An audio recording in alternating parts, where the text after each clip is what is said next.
All right, everybody, welcome to the Elias Macko Show, third hour of the program. We're going to start off this third hour by talking about Canadian business and some Canadian business stories. And when we want to talk about Canadian business, I love inviting Andrew Willis onto the program. Globe and Mail business reporter extraordinaire. Andrew's on the line. Hi, Andrew. Good morning, Elias. Extraordinaire. Wow. That makes my morning. I'm trying here. It's election campaign. We're all excited. So, Andrew, it was in our newscast. I don't know if you heard it while you were waiting on hold here. We even had it in our newscast, the latest on the Hudson's Bay. Why don't you just give our listeners what they need to know? Obviously, we heard in the newscast the 6 stores are staying open, the gift cards until April 6th, that kind of thing. But what does it say to you, this story, the finality happening here with the Hudson's Bay saga? Well, if you're a bargain shopper, it's a good time to go to the Bay because, the stores are going to close for the most part. If you're an employee, it's a tragedy because a better part of 9,000 people are going to lose their jobs in the next couple of weeks or months. And look, from a historic point of view, obviously Hudson's Bay is iconic as a company that got the country built, along with being the department store of choice. But the last 20 years of the Bay's history have been a disaster. I mean, they're almost irrelevant on the retail landscape now. I wrote a column last week in the Globe and Mail that basically said the current owner, a U.S. real estate developer named Richard Baker, he has strip mined the Canadian company. He's taken out billions of dollars by selling real estate, and he's put that into building a U.S. retail network that includes Saks and Neiman Marcus. And the amount of money that has flowed out of Canada and into Richard Baker's pocket so he can build a U.S. Retail chain is amazing. So I'm actually a little miffed at this one. This is an example of a great Canadian company that was destroyed by its executive team in the last 2 decades. What about the 6 stores that remain? It's not lost to me that 3 are in the Montreal area. We've got the downtown, the West Island operation, and the Laval operation of the Bay that are sticking around for now, and 3 others in Ontario. Is all not lost, though? Is there any light at the end of the tunnel for these 6 stores and perhaps the Bay name? Well, the history of the Bay under the current CEO, under Richard Baker, is as a real estate play. And those downtown stores have enormous real estate value. Controlling the rights to redevelop those stores has enormous value. Richard Baker has proven a master at the very tough elbows up negotiating on where the stores should go. And he's got ironclad leases on a lot of those buildings. So, yeah, there's a reason he wants to hang around, and it's to squeeze more money out of the chain. Are they going to be the kind of stores where you and I want to go to do our Christmas shopping? I'm a little dubious. You can't. It's hard to run a chain with just 6 stores, especially after you let a lot of your employees go, and you've also, Elias, you've blown up your relationship with a lot of your best suppliers. Yeah. The high-end suppliers to Hudson's Bay are getting stiffed along with employees, and they're not going to continue to ship to the stores. So I'm not sure, even if the stores are still open, I'm not sure what's going to be on the shelves. This is a very troubled company and a tragic end for a great Canadian story. When I've been talking about Hudson's Bay, not just on air, but in personal life, talking with people, Simon's always comes up. And this is another department store. People are saying, well, are department stores dead? Simon's has been faring pretty well. They're now up to 19 stores across the country. Do you ever juxtapose the ascendance of Simon's and the downturn of the Bay at all? My sweater right now, I'm wearing a navy blue sweater from Simon's and matching blue socks from Simon's. They've done extremely well. Simon's is it's a destination location now in Ontario. They've done extremely well spreading from their base in Quebec. I think you're going to see Simon's take a lot of these empty stores once the Bay moves out. That's been a consistent pattern. And you've never heard a burble from Simon's over problems with landlords, over problems with suppliers, over employees getting laid off. It is a well-run chain, and it's the logical heir to that higher end fashion focused department store that most Canadians still want. Not all of us want to shop out just on Amazon. Andrew, to wrap up this portion of our discussion on the Bay, do have a note from a listener, and they kind of want maybe a little bit further clarification on those 6 remaining stores.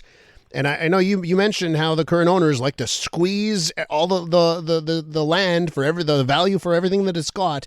Long term, do you think like in a year or two will we still have those 6 stores hanging around? Do you have a crystal ball there? What do you think on that front?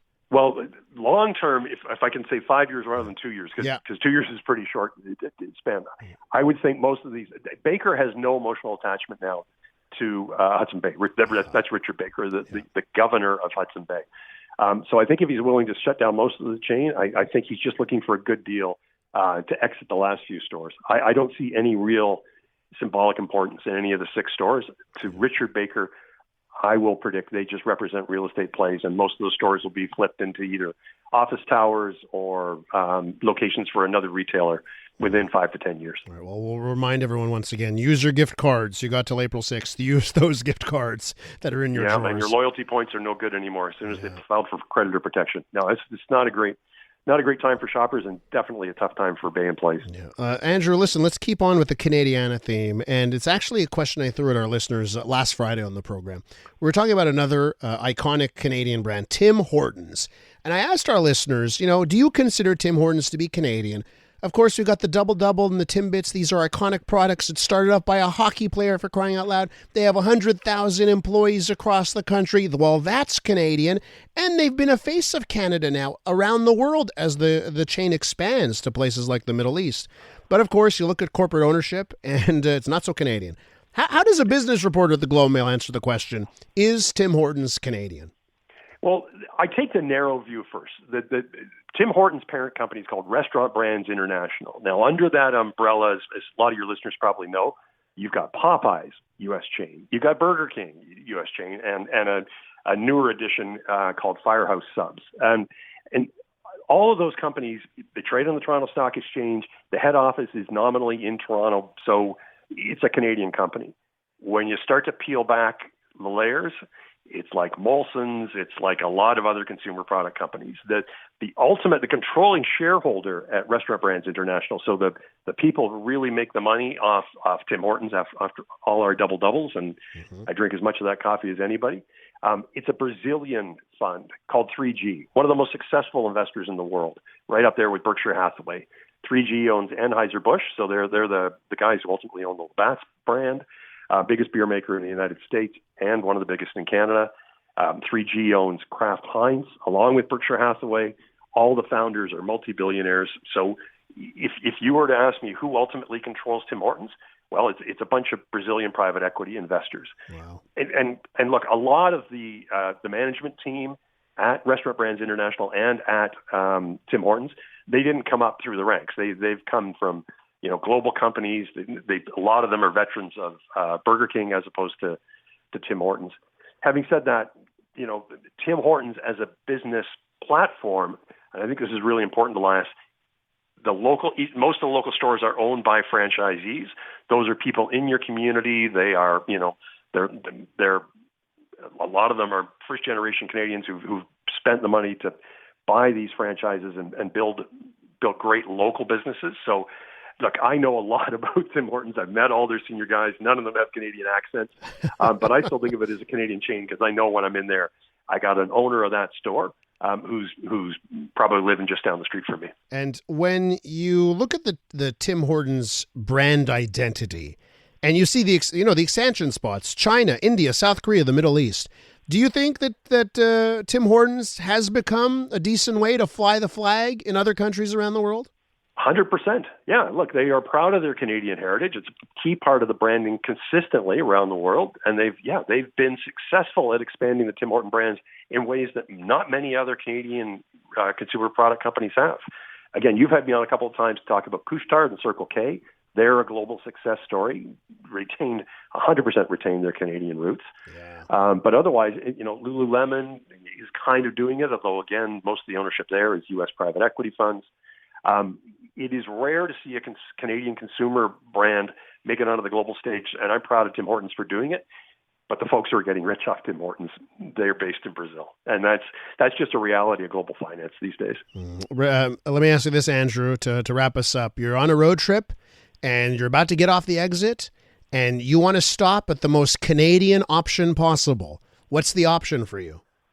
Oh boy! I guess it's Second Cup, isn't it? I mean, they're the 100%, or any of the Cara operations. So the milestones or the keg or something like that. But for a quick coffee, I'm going to still go to Tim Hortons. It's convenience, and I know exactly how it's going to taste, which is what I love. So even though I'm subsidizing the Brazilians Elias, I'm going for Tim Hortons. Well, consistency really matters when it comes to chains. You want to make sure you get an equal experience across the country or now around the world.